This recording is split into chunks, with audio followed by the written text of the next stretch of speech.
नमस्कार। समय संवाद में आपका स्वागत है। मैं हूं सर्वेश कुमार सिंह। आज इंडिया गठबंधन की बैठक होने जा रही है।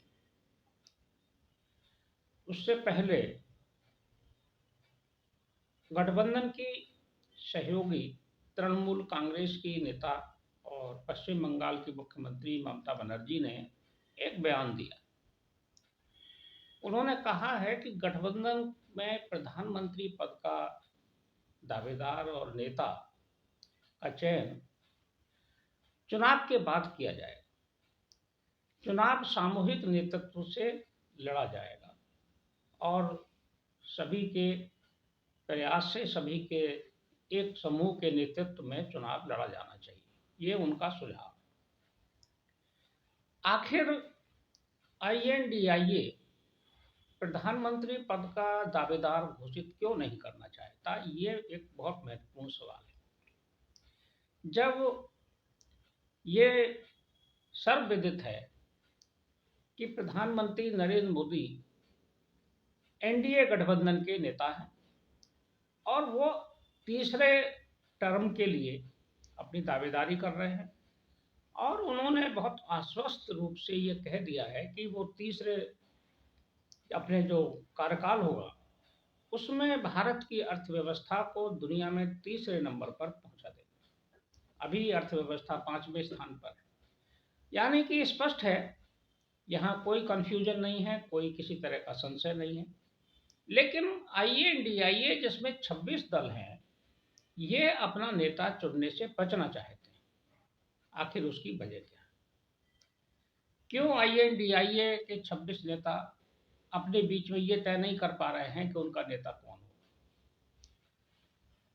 हालांकि सबसे बड़ा दल कांग्रेस है और स्वाभाविक रूप से जो दावेदारी है वो कांग्रेस की हो सकती है कि कांग्रेस से ही प्रधानमंत्री पद का दावेदार हो, क्योंकि पहले जो एक गठबंधन चला कांग्रेस के नेतृत्व में, यूपीए संयुक्त प्रगतिशील गठबंधन, उसका नेता कांग्रेस का ही बना प्रधानमंत्री मनमोहन सिंह। तो ये स्वाभाविक है कि कांग्रेस का नेता हो सकता है, लेकिन आखिर सहयोगी दल इससे करने क्यों काट रहे हैं? तो इसके दो वजह। एक कारण तो यह है कि सहयोगी दल, विशेषकर जो क्षेत्रीय दल हैं, उनकी अपनी महत्वाकांक्षाएं। उन सभी दलों को लगता है कि लोकसभा चुनाव के बाद जो स्थितियां बनेंगी और हो सकता है उन्हें सीटें ज़्यादा मिलें।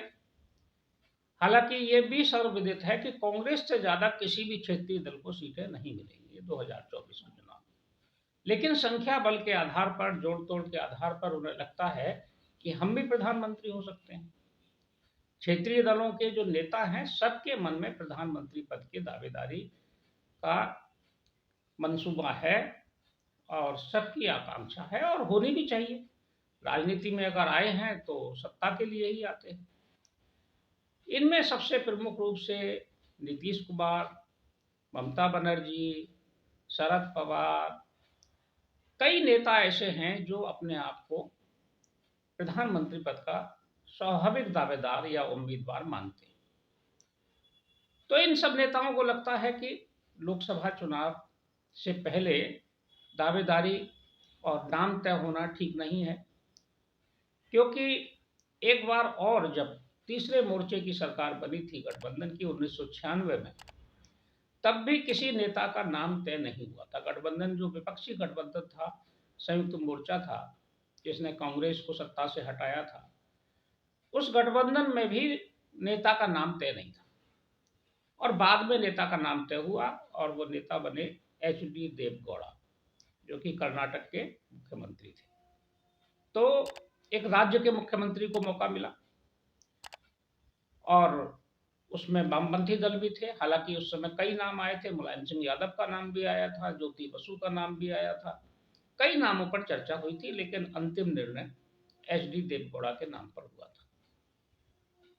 अब इसी आधार पर संयुक्त विपक्ष के जो गठबंधन के नेता हैं आईएनडीआईए के, उन्हें भी लगता है कि कोई राज्य का नेता भी प्रधानमंत्री हो सकता है और ऐसा होता भी रहा है। एनडीए में भी नरेंद्र मोदी जब प्रधानमंत्री पद के दावेदार बने और 2014 में प्रधानमंत्री बने, तो वे गुजरात राज्य के मुख्यमंत्री ही थे, राष्ट्रीय राजनीति में नहीं थे, लेकिन वो प्रधानमंत्री बने।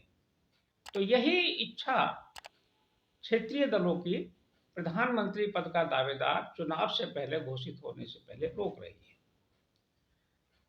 लेकिन आईएनडीआईए भले ही प्रधानमंत्री पद का दावेदार घोषित ना करे आज की बैठक में, लेकिन उसे इतना तो करना चाहिए कि कोई नेता का फेस तय करना चाहिए जो निर्णय ले सके और जिसके निर्देशन में ये लोग चुनाव लड़ सके। वो चाहे संयोजक के रूप में हो, चाहे आईएनडीआईए के अध्यक्ष के रूप में हो, किसी भी रूप में किसी एक नेता का नाम इन्हें तय करना चाहिए। मिनिमम कॉमन प्रोग्राम भी इन्हें घोषित करना है आज, और प्रवक्ताओं की का नाम भी तय करना है, राष्ट्रीय कार्यालय इनको बनाना है, अपने पूरा एजेंडा भी घोषित करना है, झंडा बैनर भी घोषित करना है, सभी चीज़ें घोषित करनी है।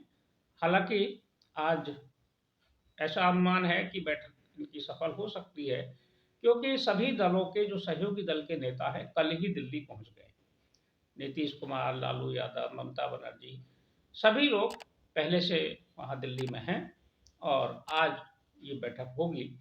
तो प्रधानमंत्री पद का दावेदार शायद आज फिर ये टलेगा और ये सब सम्मति से शायद तय हो सकता है कि प्रधानमंत्री पद के दावेदार पर नाम चुनाव के बाद घोषित हो। देखते हैं आज की बैठक का क्या परिणाम आता है। ये तो समय आज शाम को ही पता चलेगा। तब तक के लिए मैं सर्वेश कुमार सिंह आपसे विदा लेता हूँ।